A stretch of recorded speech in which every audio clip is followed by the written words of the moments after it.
കത്തോലിക്ക സഭയുടെ അടിത്തറയാണ് വിശുദ്ധ കുർബാന. ഇക്കാലം അത്രയും ലോകത്തിൻ്റെ നാനാഭാഗങ്ങളിൽ നിന്നായി ബലിയർപ്പണം മധ്യ നടന്ന ദിവ്യകാരുണ്യ അത്ഭുതങ്ങൾ നമുക്ക് പരിചിതമാണ്. എന്നാൽ അവയിൽ നിന്നെല്ലാം തികച്ചും വ്യത്യസ്തമായ ഒരു അത്ഭുതമാണ് ന്യൂയോർക്കിൽ വെച്ച് നടന്നത്.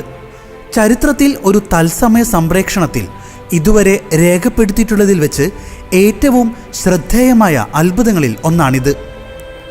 ക്രിസ്തുവിൻ്റെ യഥാർത്ഥ സ്വരം ഒരു പുരോഹിതനിലൂടെ വിശുദ്ധ കുർബാന മധ്യേ വെളിപ്പെട്ടിരിക്കുകയാണ്.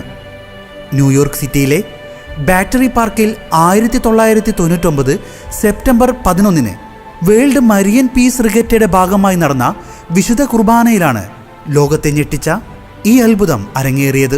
മനുഷ്യരാശിയുടെ സമാധാനത്തിനും മാനവികതയ്ക്കുമായി ഐക്യരാഷ്ട്രസഭയെയും ലോകത്തെയും യേശുവിൻ്റെയും പരിശുദ്ധ മറിയത്തിൻ്റെയും തിരുഹൃദയത്തിലേക്ക് സമർപ്പിച്ച് നടന്ന ജപമാല റാലിക്ക് ശേഷം ലോകമെമ്പാടുമുള്ള മരിയ ഭക്തർ സംഘടിപ്പിച്ച ഈ വിശുദ്ധ കുർബാനയിൽ ഫാദർ ജെറാൾഡ് മഗ്നിറ്റിയാണ് മുഖ്യ കാർമ്മികത്വം വഹിച്ചത്.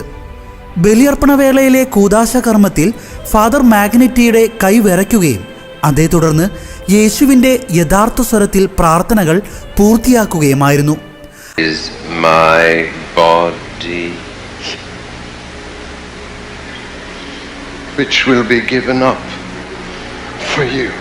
അന്നേ ദിവസം വിശുദ്ധ കുർബാന നടത്തണമെന്ന് പരിശുദ്ധ മറിയം തൻ്റെ പ്രത്യക്ഷീകരണത്തിലൂടെ ഒരു മരിയ ഭക്തയ്ക്ക് നിർദ്ദേശം നൽകിയിരുന്നതായി പറയപ്പെടുന്നു. ഈ സംഭവത്തിനു ശേഷം ഇതിനെ എതിർത്തുകൊണ്ടും പലരും മുന്നോട്ട് വന്നിരുന്നു. വീഡിയോയിൽ എഡിറ്റ് ചെയ്ത ശബ്ദമാണെന്നതുൾപ്പെടെയുള്ള ആരോപണങ്ങൾ ഈ വീഡിയോയ്ക്കെതിരെ ശക്തമാണെങ്കിലും ഇതിനെ പിന്തുണച്ചുകൊണ്ട് നിരവധി പേരാണ് രംഗത്തെത്തിയത്.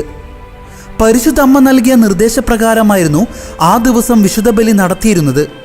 അതിനാൽ തന്നെ ഈ അത്ഭുതം കെട്ടിച്ചമച്ച കഥയല്ലെന്നും ഈ അത്ഭുതത്തിൻ്റെ ദൃക്സാക്ഷികൾ എന്ന നിലയ്ക്ക് പ്രചരിക്കുന്ന വീഡിയോ 100% സത്യമാണെന്ന് അന്നത്തെ വിശുദ്ധ കുർബാനയിൽ പങ്കെടുത്ത ദൃക്സാക്ഷികളായ ക്രൈസ്തവർ അവകാശപ്പെടുന്നു. This is the cup of my blood, the blood of the new and everlasting covenant. Father മാഗ്നിറ്റിയുടേത് ഐറിഷ് ഉച്ചാരണം കലർന്ന ഭാഷയാണ്. എന്നാൽ അതിന് തികച്ചും വ്യത്യസ്തമായ ഒന്നാണ് പിന്നീട് ഉണ്ടായതെന്നാണ് വിശ്വാസികൾ സാക്ഷ്യപ്പെടുത്തുന്നത്.